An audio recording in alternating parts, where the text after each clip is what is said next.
warning is in effect for much of California's Sierra Nevada mountains, which could see a storm total of up to 12 feet of snow in the coming days, according to the National Weather Service.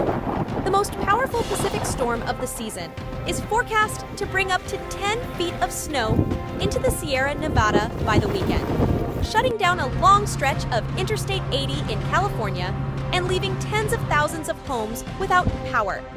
High winds and heavy rain are creating whiteout conditions in the mountains, leading to nearly impossible travel on several roadways.